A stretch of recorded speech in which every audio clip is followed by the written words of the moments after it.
Muy buenos días, mis queridos hermanos, mis queridos amigos, bienvenidos nuevamente a este precioso día y a este espacio que hemos dedicado para estudiar la palabra de Dios. Y hoy nos toca el estudio correspondiente al lunes 3 de julio. Redención costosa, perdón generoso. El pecado, mis hermanos, es muy grande.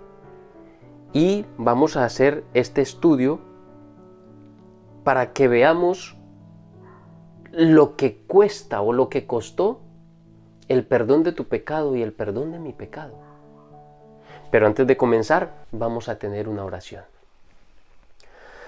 Amante Padre que estás en los cielos, te damos muchas gracias, Señor, porque nos regalas este precioso día, un nuevo día, otro día más que tú nos regalas, mi Señor. Y queremos hacerlo en comunión contigo. Queremos comenzar un nuevo día, pero comenzarlo como debe ser. Estudiando tu palabra, orando, estando en comunión contigo.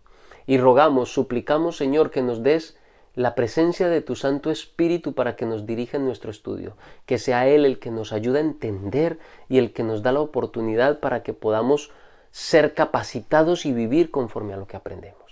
Te lo rogamos todo en el nombre de Jesús. Amén. Muy bien. Redención costosa. Perdón generoso. El pecado ha sido una fuerza que ha dominado durante muchos años, siglos y milenios la vida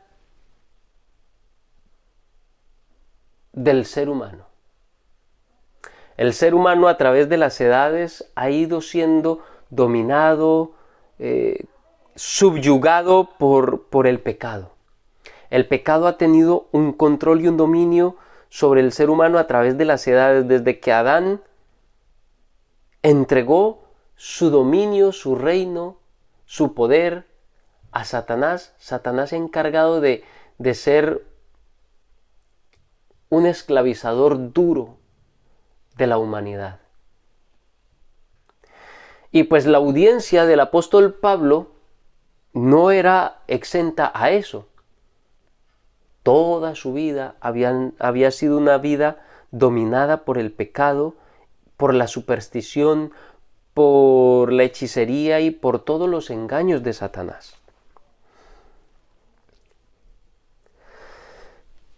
Cuando Pablo los describe en su vida anterior, los describe como muertos vivientes.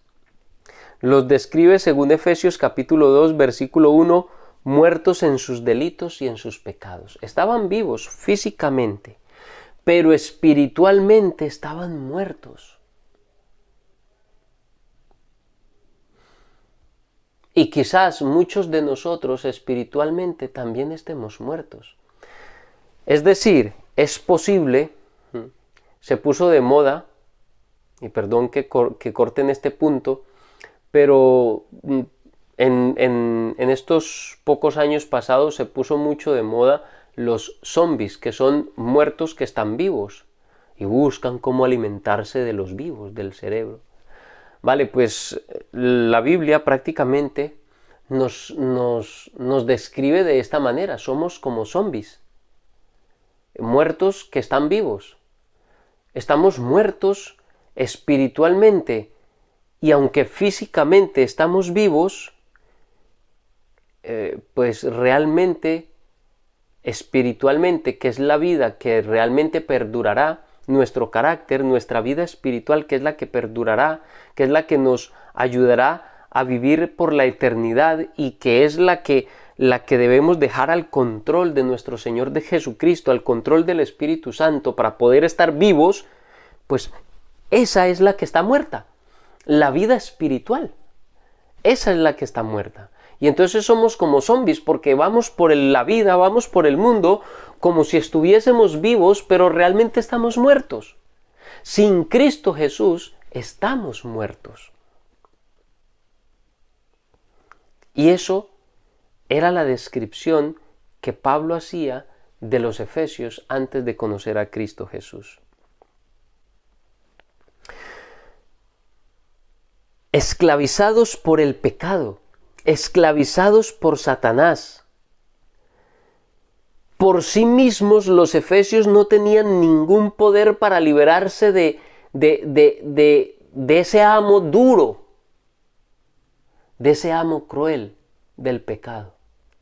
Ni tú ni yo tenemos poder para salvarnos del pecado, para salir de la esclavitud del pecado.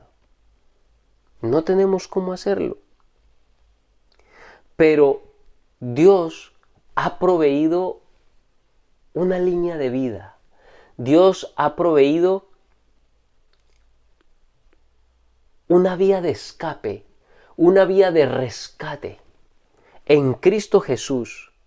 Y Pablo celebra dos nuevas bendiciones: la gracia de Dios en la vida de los creyentes, y esas son la redención y el perdón. Esas dos bendiciones las alaba Pablo porque son dos bendiciones que recibimos en la obra expiatoria que Cristo Jesús ha hecho en cada uno de nosotros. La redención y el perdón. Ahora, ¿qué significa la palabra redención? ¿Qué significa redimir? Efesios 1, 7 y 8 dice: en quien tenemos redención por su sangre, es decir, en Cristo Jesús, por su sangre, el perdón de pecados según las riquezas de su gracia, que hizo sobreabundar, o sea, esa gracia la hizo sobreabundar para con nosotros en toda sabiduría e inteligencia. En Colosenses 1, 13 y 14 dice: el cual nos ha librado de la potestad de las tinieblas y trasladado al reino de su Hijo amado, en quien tenemos redención por su sangre, el perdón de los pecados. Y así, algunos otros textos hablan de la redención y del perdón. Y en ese orden, recuerden, primero la redención y el perdón. La palabra griega que aparece como redención en Efesios capítulo 1, versículo 7, es la palabra apolútrosis.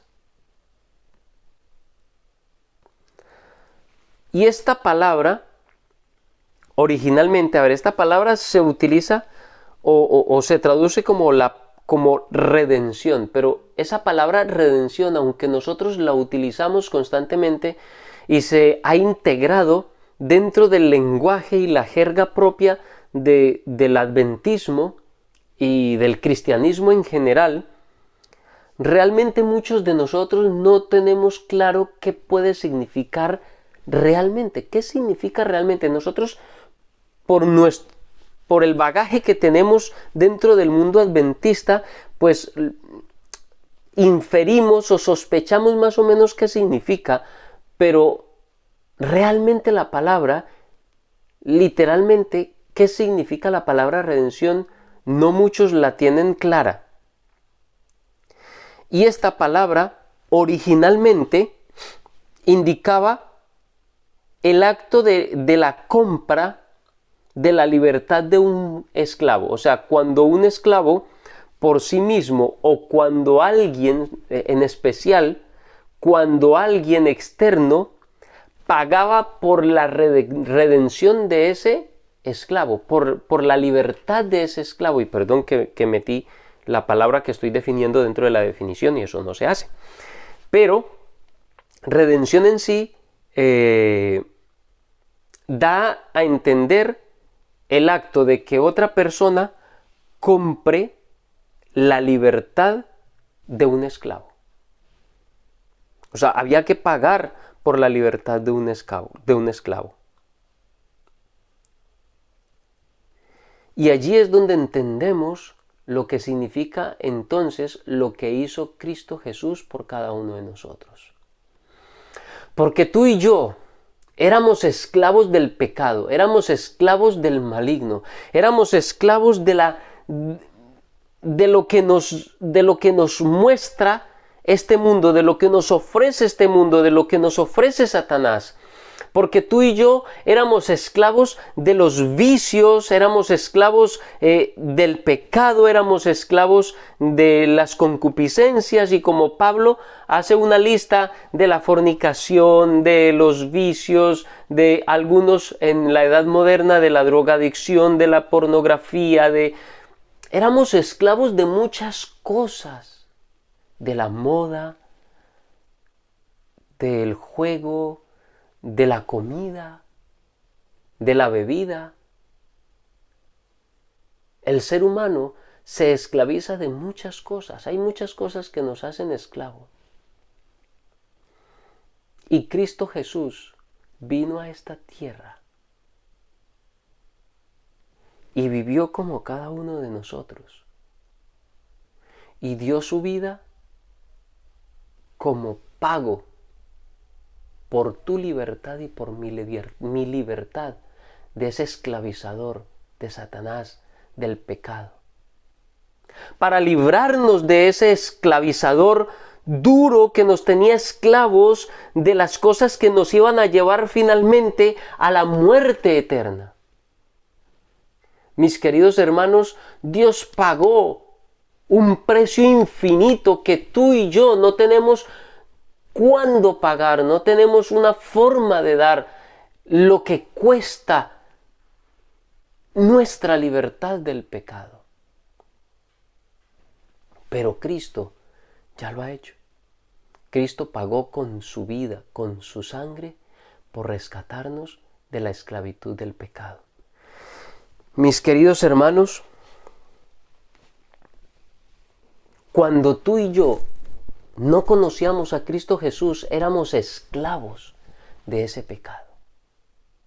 Y ese esclavizador nos tenía subyugados.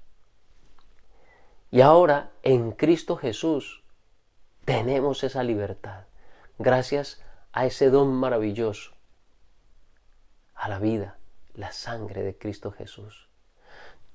Ha comprado nuestra libertad, pero también en esa sangre tenemos el perdón de lo que hemos hecho. Y como dice 1 Juan capítulo 2, versículo 1, y si hemos pecado, si por algún motivo hemos vuelto a pecar, abogado tenemos para con el Padre, a Jesucristo el justo. Mis queridos hermanos, pero esto que estoy hablando, lo estoy hablando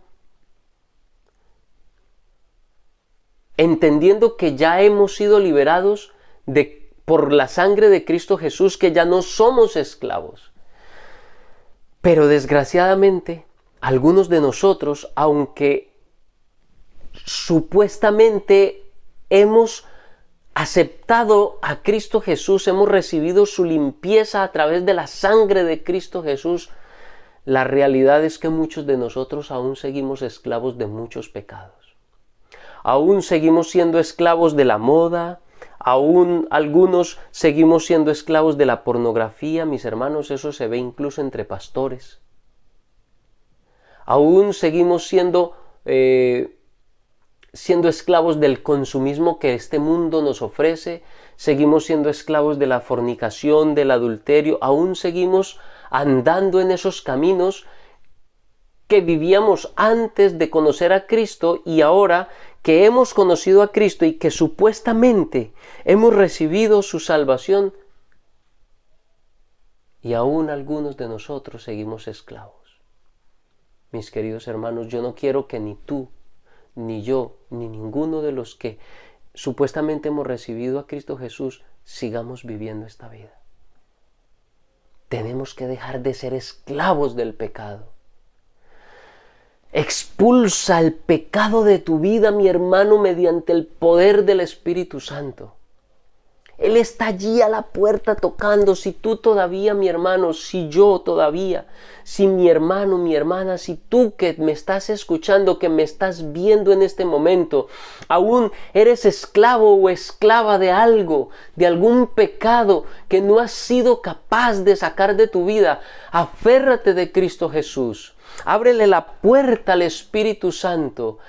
Pide ayuda, que Cristo te dará salvación, te liberará, pagará el precio de la salvación, pagará el precio de tu libertad. Ya lo ha pagado, ya lo ha dado. Él quiere liberarte. Permítele que entre en tu vida y te salve del pecado. Mi querido hermano, mi querida hermana, nuestra libertad tiene un costo extremo, tiene un costo increíble, y es la sangre de Cristo Jesús. Ser redimido, dice Alistair McGrath, ser redimido es ser tratado como una persona, no como un objeto. Es llegar a ser ciudadano del cielo, en lugar de ser un esclavo de la tierra. Ten en cuenta que la idea de Dios, de que Dios paga a Satanás el precio de nuestra redención, es una idea medieval y no es bíblica. Dios no le tiene que pagar nada a nadie, y mucho menos a Satanás. Dios, la libertad que pagó, no se la pagó a Satanás. La libertad que pagó, la pagó porque la ley nos condenaba por el pecado. Y Cristo pagó esa condenación y la recibió Él por nosotros. Cristo toma sobre sí mismo el precio por nuestro pecado y canceló la nota de nuestra deuda, que consistía en ordenanzas desfavorables a nosotros, que dice Colosenses capítulo 2 versículo 14. Al hacer esta obra de redención y de perdón por medio de Cristo Jesús, Dios actúa como nuestro Padre, pero un Padre generoso, un Padre que provee para cada uno de nosotros abundantemente. Mi querida hermana, mi querido hermano, yo quiero invitarte para que entregues ese corazón, ese pecado que te está esclavizando, que te entregues a Cristo para que seas salvo en Cristo Jesús. Entrega tu vida, mi querido hermano. Ábrele tu corazón al Espíritu Santo en este día, en este nuevo día que Dios nos ha dado. Dale a tu vida, a tu corazón, entrégale a Dios todo lo que eres, entrégale a Dios todo lo que te está causando dolor, todo lo que te esté causando esclavitud, todo lo que te esclaviza, todo lo que hace de ti una persona esclava del pecado. Entrégaselo a Dios. Recuerda, comparte este video con tus amigos, con tu familia, con tus hermanos de la iglesia. Y mi querido hermano, que Dios te bendiga, que Dios te dé la salvación, que Dios te dé un muy feliz día y una muy feliz semana.